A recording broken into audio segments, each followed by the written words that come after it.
Hello, my name is Sip Mendez and welcome to Sip's Wood Chips. In my previous video I made a bottle opener from one of these wine bottle openers.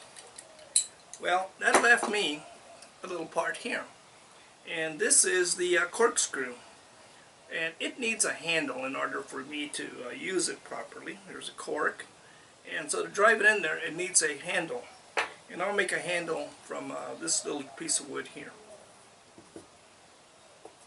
So before you start any project, make sure you read, understand, and follow all the instructions that come with your power tools and equipment. Woodworking is fun, but it's important to work safely. This is an example of the wine bottle openers that I started with. I cut this part off and made a bottle opener, and I have this little part left over. And this is going to be a corkscrew. And for a simple corkscrew, all I need is a handle for it. And I'll make that out of this little piece of wood.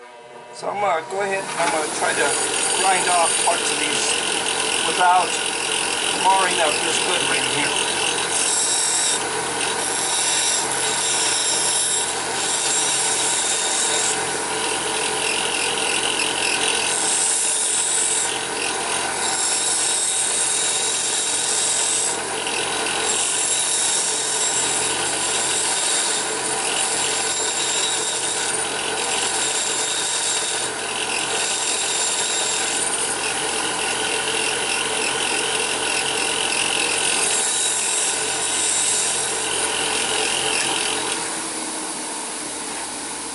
Get some water and quench that in a little bit of water.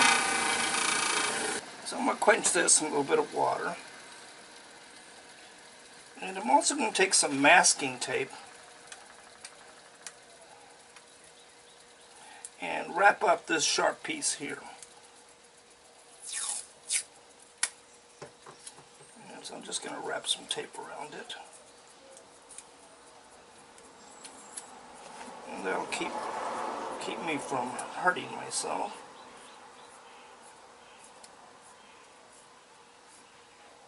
Okay, here we go.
And I think that should do just fine.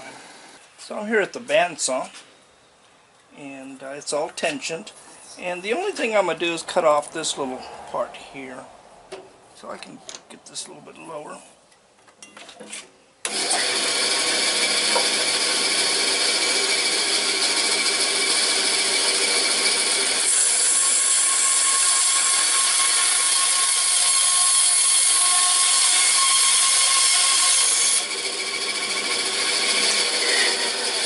Okay, now I can spin this more safely.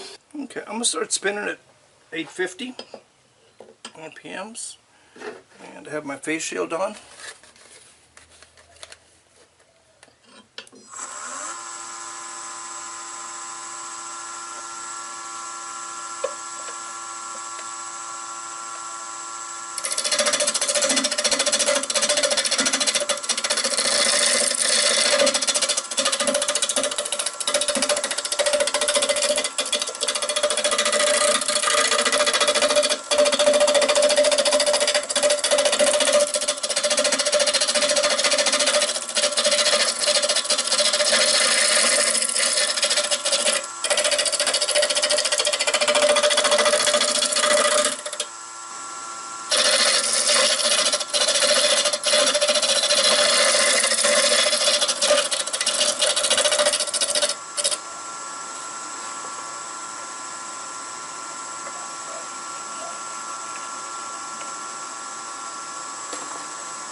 sturdy.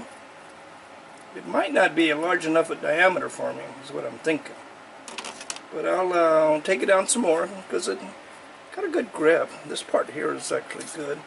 If I cut it off right about there. I'll take it down some more.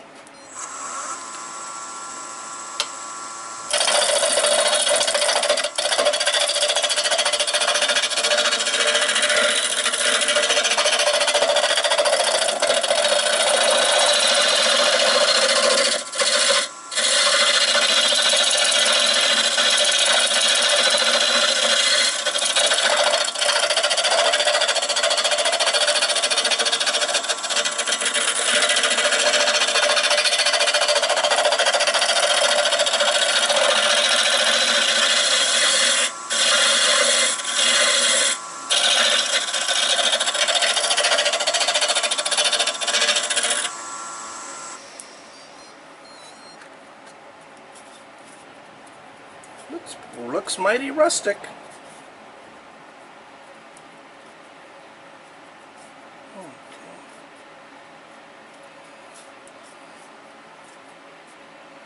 Okay, let me take a parting tool and we'll mark it.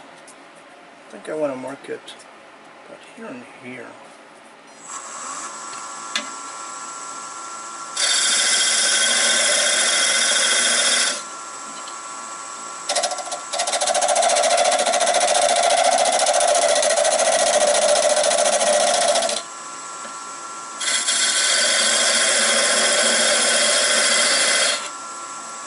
I think I need to change tool rests.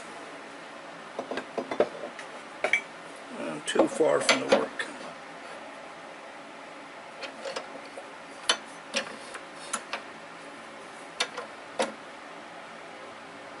I'll be a little bit above center. And let's see what I can do with that. And I'm going to go up to 1,000 RPMs.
Not looking too bad.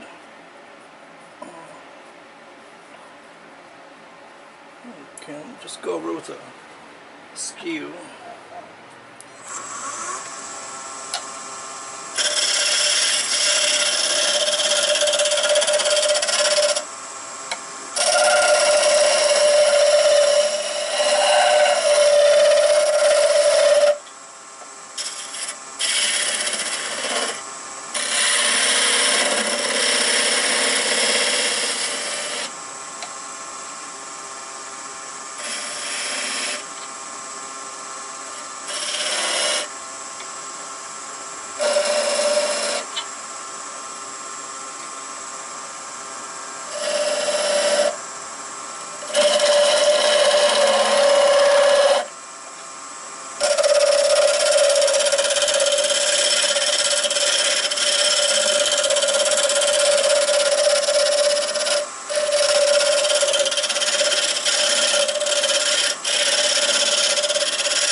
And this is lacquer-based sanding sealer, and it dries rather quickly.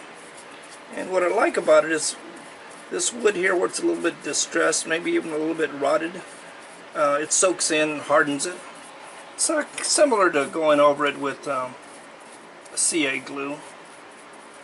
And I'm going to go ahead and brush that on and then let it dry for about 30 minutes before I try to finish it up. I'm going to go ahead and turn it a little bit more, and I want to make a bead here and a bead here, and just to dress it up a little bit. And then I want to also shape this down to about where I'm going to cut it. So I'm still spinning at 1,000 RPMs.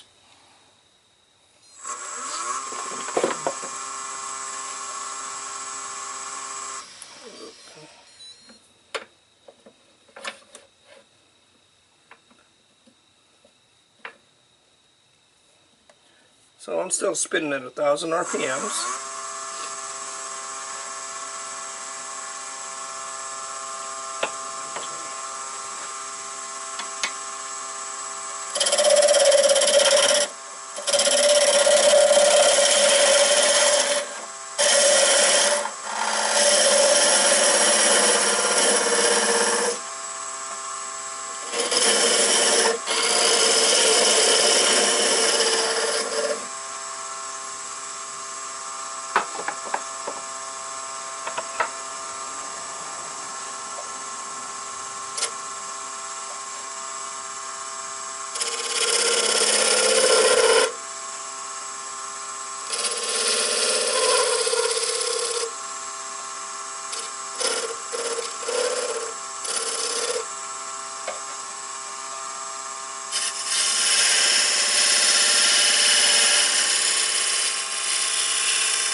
That should do.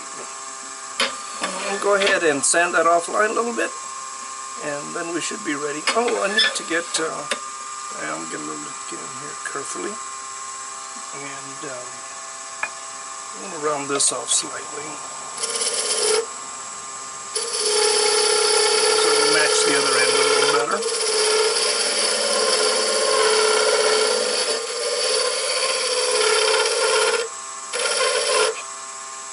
I think that matches a little better. And I'm going to go ahead and sand that offline. I've sanded it pretty good here. It looks really nice. It looks a little different once it's sanded. And before I go any further, I'm going to give it a coat of polyurethane, rub-on polyurethane.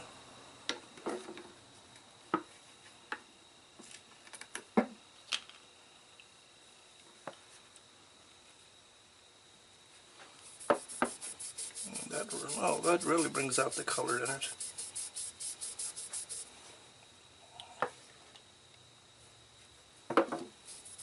And I'm going to rub this on and let it soak in, and then I won't drill it out until it's dry. I want to get a bunch of it down in there where that distressed wood is, and let that soak in a little bit, and rub off the excess, and then let it dry overnight. I think that's going to be looking pretty good.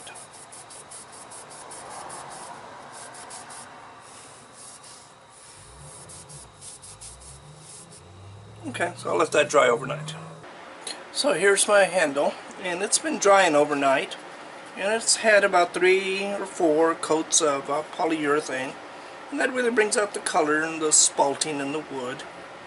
I'm going to go ahead and part it off, and I'm going to part off this end trim this a little bit, but I'll probably finish cutting it off on the bandsaw.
Maybe I can use my flush cutting saw.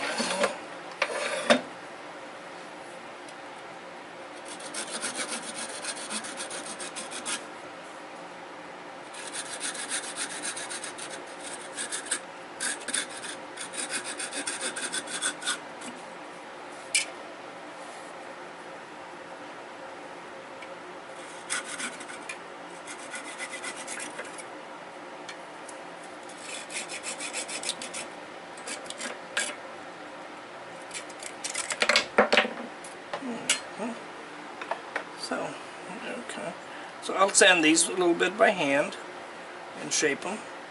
But I guess I'm ready to drill exactly where I'm going to mount my corkscrew. I want these parts, the colored parts, to be up. So I may put it straight up like that and drill right about where this little knot is.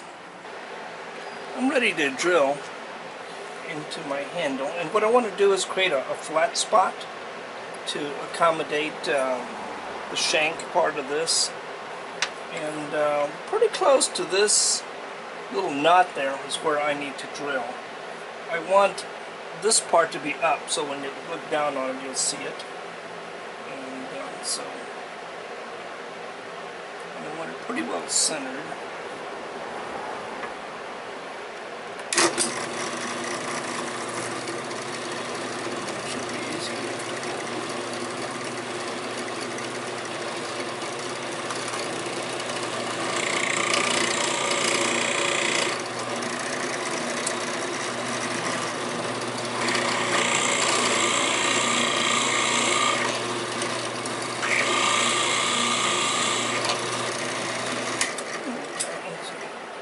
That's all I want to do. I have a 1964 drill bit in here, and this is where I cut with my Forstner bit, and I'm going to go ahead and drill that hole on down.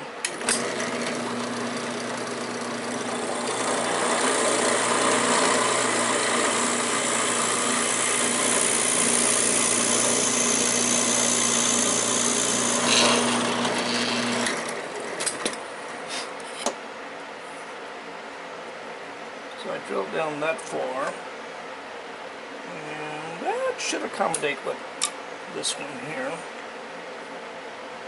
Yeah, it looks like it's going to fit well. I don't want to push it in there just yet. I'm ready to glue my corkscrew together. I'm going to mix a little epoxy here for about a minute.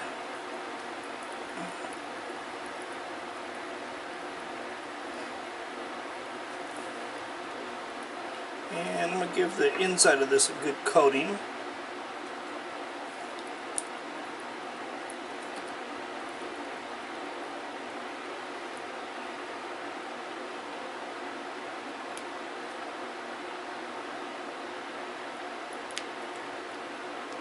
Make sure it fills up all the way. Then this, I'm going to rub it with epoxy also, especially the end and the edges, this little rim in here.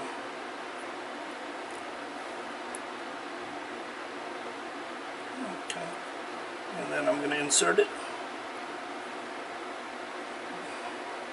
Make sure it squeezes out. Good. And then wipe off the excess with a